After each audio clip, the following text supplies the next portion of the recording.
नक्सलवाद की परिभाषा क्या होती है? आज चुनाव में आपने कई वीडियो सुने होंगे, कई जनों ने आरोप लगाया कि नक्सलवाद फैला रहे हैं। क्या होती है नक्सलवाद की परिभाषा? आदिवासी जब अपने अधिकार के लिए लड़ता है, अपना शोषण होता है, इसके विरुद्ध लड़ता है, तो क्या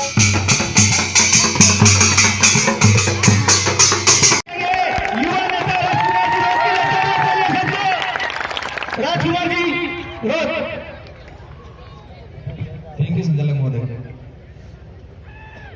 आज बासिया भील के जन्मभूमि कर्मभूमि पर जयपाल सिंह मुंडा जी की जन्म दिनांक के फलस्वरूप में आज अपन सब इकट्ठे हुए। आप सभी को मेरी तरफ से लाख लाख जोहार। और यहाँ पर मंच पर पधारे हुए हमारे राष्ट्रीय कार्यकारिणी, स्टेट कार्यकारिणी एवं जिला कार्यकारिणी एवं कई दूसरी पार्टियों से कहीं न कहीं हम सब कहीं के गलत जगह गए हुए थे, पास से पधारे हुए सभी मेहमानगणों एवं हमारे 4 बार विधायक रह चुके, उनको मैं तहे दिल से मेरी तरफ से स्वागत एवं अभिनंदन करता हूं। पहले जी डाटा आप सब सेव कर लियो अपना दिमाग में। એટલે પેલા જે કાંતિભાઈ ના અમારા સ્ટેટ કાર્યકારિણી ના ચંદુભાઈ ના જે डाटा आप सब सेव कर लीजो, उसके बाद આપણે शुरू करेंगे। आज मैं सबसे पहले तो आज जिसके जन्म दिवस पर अपन इकट्ठे हुए उनका परिचय देना चाह रहा हूं मैं। उनका जन्म रांची में 1903 में हुआ था। उन्होंने बहुत कम उम्र में बहुत कुछ ज्ञान अर्जित किया और उन्होंने हर क्षेत्र में अपनी रुचि दिखाई और संघर्ष किया। वो खेल के क्षेत्र में भारत देश के इतिहास में वो पहले कप्तान थे हॉकी के, और उनके कप्तानी में उन्होंने भारत को पहला स्वर्ण पदक दिलाया था। और दूसरी बात यह है कि उसी साल उन्होंने भारत सरकार का बहुत बड़ा एग्जाम पास किया था, एक ही साल में। इसके बाद उन्होंने अपने समाज के लिए बहुत संघर्ष किया। आज जो आरोप अपन पे लग रहे हैं वो उन पे भी लगे थे। उनको भी हरेसमेंट करने के लिए कई बाहरी धर्म, ईसाई धर्म ने भी उन पे अटैक किया था, कहा था कि आपका ईसाई धर्म का प्रचार करो, पर उन्होंने किसी धर्म का प्रचार नहीं करते हुए आदिवासियों के लिए लड़ने का निश्चय किया। और 1937 में कुछ 1937-38 में उन्होंने आदिवासियों का अलग से संगठन बनाया और उस एरिया में आदिवासियों पे कई शोषण हो रहा था। तो उन्होंने सोचा मैं आदिवासी के लिए लड़ूं, आदिवासी की आवाज उठाऊं। तो उन्होंने अलग से आदिवासी राज्य की मांग की थी 1937-38 में। और सरकार ने, कई दूसरी पार्टियों ने उनकी आवाजों को दबाया, आदिवासी के लिए लड़े। तो उनके फलस्वरूप आंशिक रूप से झारखंड जो राज्य बना 2000 में जो झारखंड राज्य बना, कहीं न कहीं उनकी लड़ाई का देन था वो। पर एक आश्चर्यजनक बात है कि जब 1951 की जनगणना होती है तो झारखंड राज्य का जो क्षेत्र था उस क्षेत्र में 51% आदिवासी थे, और 2000 में वहां आदिवासियों की संख्या 26% बताई गई।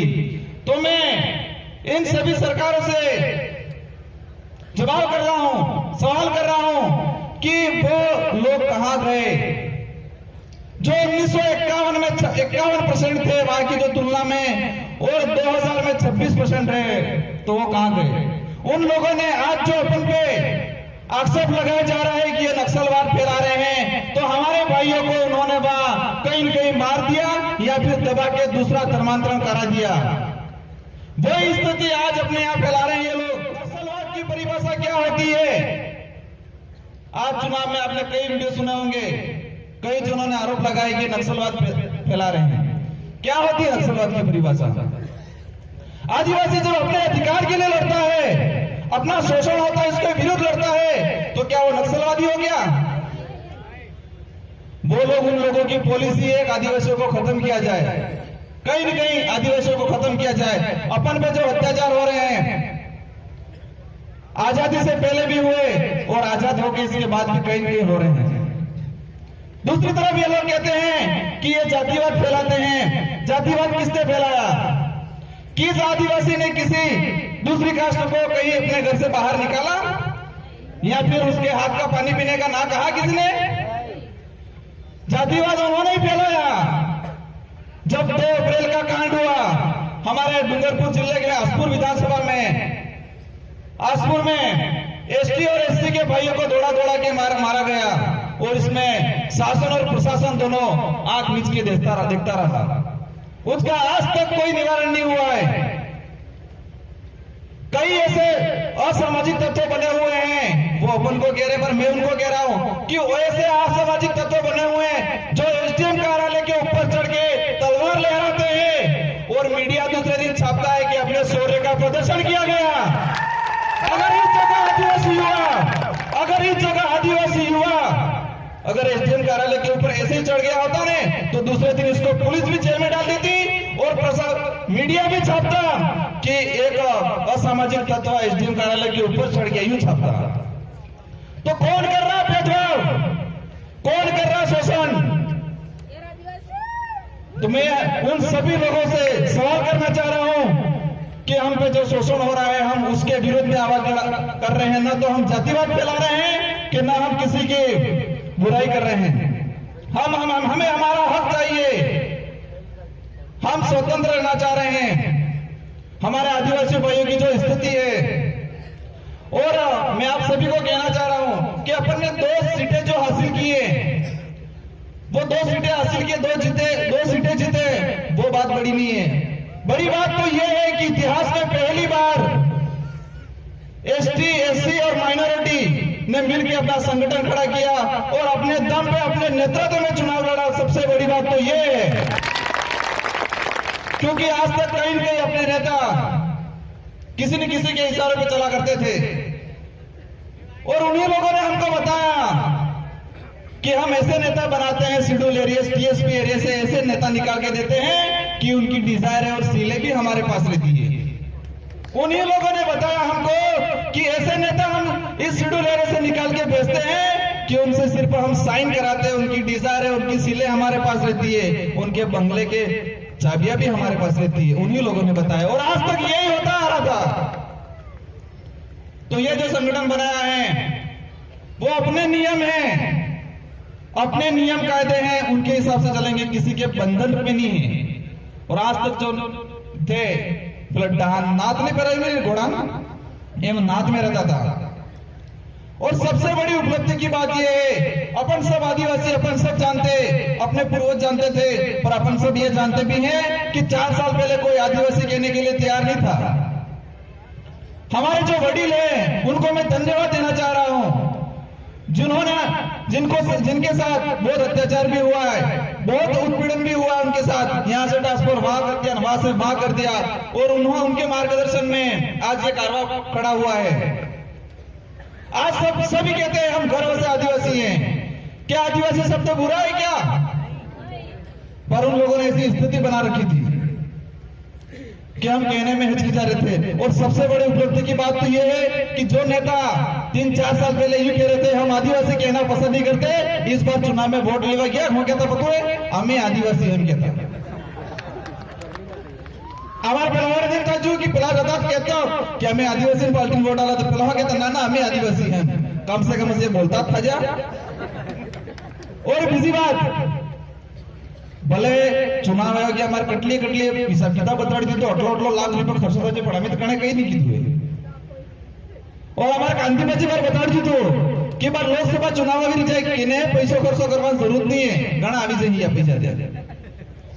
और हमारे चुनाव हमारे पलावाड़े देवस थाजू और पेला खबर उसने पड़ जो थाजू होने बार लगन समीक्षा बैठक થઈ જીએ તે વિચાર કરીએ હવે તમે વિશ્વાસ કરવો કે ના માતે કે કાર્યકર્તા था आज बापड़ा कार्यकर्ता मोरे कोने लिए थे आले के और लिए थे પેલા हम अब मीटिंग નો આપણે એમ કરીને ખાધું તે હવે ટેન્શન में આવી ગઈ સમીક્ષા બેઠક ચાલી थी कि करવો હોય तो मैं ये लड़ाई बहुत लंबी है तो अपने पास खुश भी नहीं था वो है कि अपने था जागी गया हाँ वो पॉलिसी खेलेंगे बड़ी बड़ी पॉलिसी बड़ा बनाएंगे कि उनको कैसे बिखेरा जाए एक मुट्ठी पॉलिसी बड़ा जी चुनाव ने जीतवा थोड़े देर बाद पूरे एरिया में क्या होता था जानी ना पफलाड़ी जीतती हो गई जी तो पता है बीटीपी ना बे विधायक बन जाई थी सही क्या है आप जो नहीं आगे તમારું થી વાત આવી ગઈ थी तो मैं तुम्हारे कहवा चाहूं कि आज ही પેલા નદીમ જે પાટોને में રડવી રડવી ગોળ થાયલા